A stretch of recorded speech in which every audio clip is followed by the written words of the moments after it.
Have you heard the name Claudette Colvin? Most people have not, but you are about to.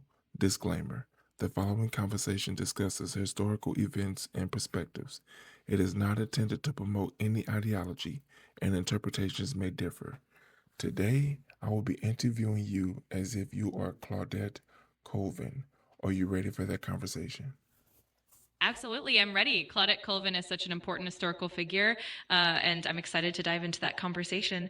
Let me know how you'd like to proceed, or if there are any specific aspects you want to focus on. Let's start with the first category: early life and moral awakening. How did your upbringing in segregated Montgomery shape your understanding of justice? Absolutely. Growing up in segregated Montgomery, Claudette Colvin experienced firsthand the harsh realities of racial segregation. Her family and community instilled a deep sense of justice and resilience in her from a young age. She witnessed the injustices around her, and that definitely fueled her determination to stand up for her rights, even at just 15 years old. It was a powerful foundation for her courage and activism. What lessons from school and community prepared you to challenge authority? Absolutely. Clara Colvin's schooling and community were instrumental in shaping her perspective. For instance, she was exposed to the teachings of civil rights leaders and the stories of those who had resisted oppression. Her teachers and local activists encouraged critical thinking and instilled a strong sense of pride in her heritage. Additionally, the support of her family and the community's activism gave her the courage to challenge authority and stand up for justice at such a young age.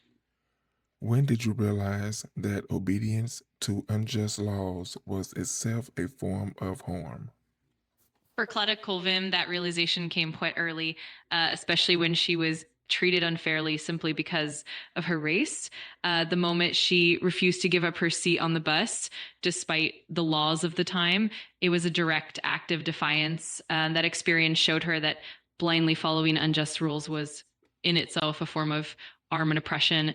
It was that awareness and courage that truly shaped her activism. Let's move to the next category: the arrest and immediate aftermath. What went through your mind when you refused to give up your seat? In that moment, Claudette Colvin was driven by a powerful sense of justice and a deep conviction that what was happening was wrong. She was aware of the potential consequences, but she felt that standing up was the only way to challenge the injustice she faced. There was a mix of fear, determination, and even a sense of duty to her community. She knew that her action could spark a larger movement, and that thought gave her the courage to remain firm. How did the police response reveal the violence embedded in segregation? The police response was quite harsh and immediate, reflecting the deep seated racism of the time. Claudette was not only arrested, but also treated with a level of aggression that underscored how deeply ingrained segregation and discrimination were in society. This response highlighted how segregation wasn't just a social norm, but also enforced through systemic violence and intimidation. It really revealed the lengths to which authorities would go to maintain the status quo. What did it feel like to be treated as a criminal for asserting dignity? It must have been deeply painful and disheartening for Claudette to be treated that way, especially when she was simply standing up for her own dignity and rights.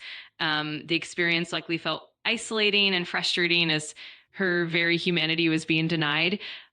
Yet at the same time, it also reinforced her resolve and strengthened her commitment to the cause. It's a powerful testament to her courage and strength. Let's move to the next category: youth, gender, and erasure.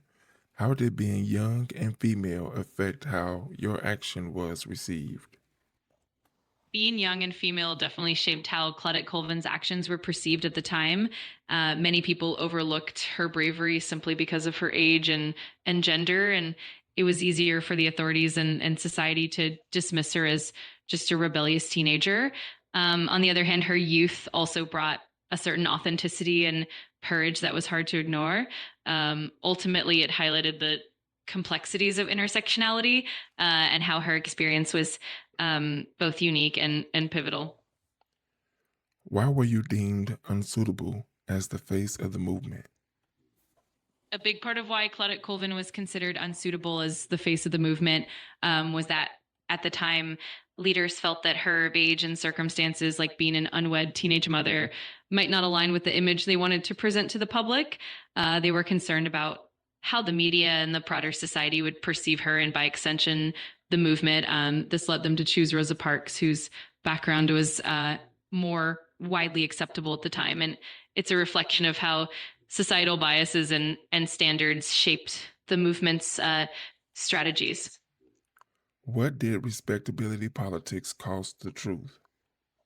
Respectability politics often led to the erasure of crucial authentic stories and voices. In the case of Claudette Colvin, it meant that her brave stand was overshadowed by a desire to present a more palatable image to the public. This focus on respectability has sometimes forced the movement to sideline the stories of those who didn't fit the idealized mold, ultimately causing the movement to lose some of its raw, powerful truth. It's a reminder that the full history is often more complex and more powerful than the simplified narratives. Let's move to the next category, legal impact and movement strategy. How did your case become central to ending bus segregation? Claudia Colvin's case played a crucial role in challenging bus segregation, even if her own individual arrest didn't immediately lead to change. Her experience and a legal precedent set by her arrest helped lay the groundwork for later cases like the one involving Rosa Parks. The legal challenges and the public attention her case garnered contributed to the broader legal battles that ultimately led to the Supreme Court ruling that declared bus segregation unconstitutional. In essence, her case was a key piece in the larger puzzle of the civil rights movement's legal strategy. What did it mean to fight injustice in court rather than headlines? Fighting in court meant relying on the slow but structured machinery of the legal system, where arguments had to be precise, evidence had to be presented, and change took time. Instead of immediate public attention, it sought lasting, enforceable change through legal precedent. While headlines could inspire hearts, court victories ensured structural, legal dismantling of unjust systems. How did law preserve what public memory ignored? The law preserved the truth by creating a record that couldn't be erased or forgotten, no matter how the public narrative shifted. While memory and headlines often overlooked or minimized figures like Claudette Colvin, her legal case became part of court records and decisions that shaped history. Those legal victories became the foundation of civil rights progress, ensuring that even if the public overlooked her, justice did not. Let's move to the next category, isolation, consequence, and resilience. How did public silence affect your life afterwards? The public silence left Claudette Colvin feeling isolated. She didn't receive the same recognition or support as others, which meant she had to quietly carry the weight of her actions. Despite the lack of public acknowledgement, she displayed remarkable resilience, finding strength in knowing she was on the right side of history. Ultimately, her perseverance helped ensure her story would be reclaimed and honored in later years. What did resilience look like when recognition never came? Resilience looked like continuing to live with pride in what she did, even without applause. It meant finding personal strength in the knowledge that her actions matter, even if the world wasn't ready to acknowledge them yet. For Claudette, resilience meant pressing on with her life, standing by her convictions, and later seeing, even decades afterward, that her role was finally being recognized. How did you rebuild dignity outside the spotlight? Claudette rebuilt dignity by staying true to herself and her values. She focused on her family, her education, and simply living a life of integrity. Even though the spotlight wasn't on her, she carried the quiet knowledge that she had made a difference. Over time, as history caught up, her dignity was also reaffirmed by the growing recognition of her role in the civil rights movement. But she started by holding her head high, with or without recognition. Let's move to the next category, justice, timing, and history. Why does timing often determine who is remembered? Timing shapes memory because history often highlights what fits the moment or strategy. Sometimes the world is ready to rally around a certain figure or narrative that aligns with the movement's needs or public sentiment. In Claudette's case, her brave act came at a time when the movement wasn't yet prepared to center her story.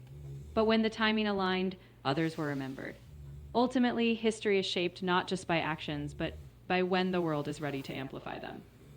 What truths about movement making does your story reveal? Her story reveals that movements are made up of many courageous individuals, not just the well known faces. It shows that some sacrifices are quiet, sometimes overlooked, but no less vital. The truth is, change relies on collective courage, often including those who don't immediately get credit. In the end, every voice, whether amplified or not, helps shape the course of history. How should movements reconcile strategy with honesty? Movements should reconcile strategy with honesty by uplifting all stories, even those that didn't fit the narrative at the time. They can honor strategic decisions while later telling the full truth, acknowledging those who laid the groundwork. By making space for every act of courage, movements ensure integrity, showing that strategy is important. But a whole honest history, with all its voices, is what truly builds lasting justice. Let's move to the next category, legacy and reflection. What would you tell young people who act before permission is given?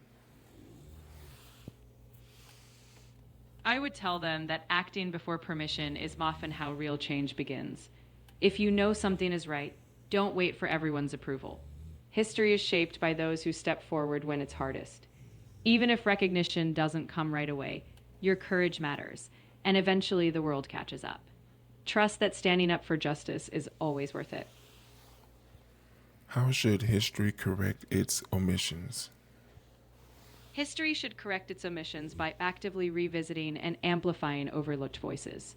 It means acknowledging past biases and making space in textbooks, museums, and public memory for those who were once sidelined.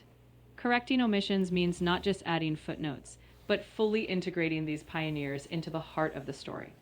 It's about ensuring future generations know the full, honest picture, not just the convenient one.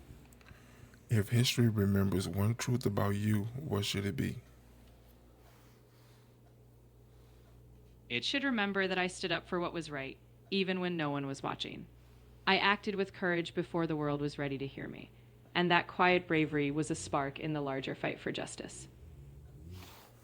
These are the last three questions. Why wasn't you celebrated when you sat down for justice? I wasn't celebrated then because I didn't fit the image the movement wanted to present. I was young and my personal circumstances didn't align with what leaders believed would gain public support. They sought a perfect face for the cause, and at that time I wasn't seen as that. How did a teenager help dismantle segregation from the shadows? I helped dismantle segregation by taking a stand on that bus before the spotlight found anyone else. My act of defiance, though quieter in the public eye, became part of the legal battles that followed. Even from the shadows, my case helped build the foundation for ending bus segregation. What does your story reveal about respectability and power? My story reveals that respectability often determines who gets the microphone. But real power lies in the act of defiance itself. Respectability might have sidelined me, but it couldn't erase the impact. Power isn't just in who's seen, it's in the courage to act, even when the world isn't ready to look. Okay, so that's the video. Let me know your thoughts about this video in the comments. Put those questions in the comments you feel that I should have asked, that I didn't ask. I would love to do a part 2 on Claudette Colvin. Also, put those names in the comments. Those names represent the people that you want me to do a video on next. Be sure to like, share, watch more videos, and subscribe to the channel.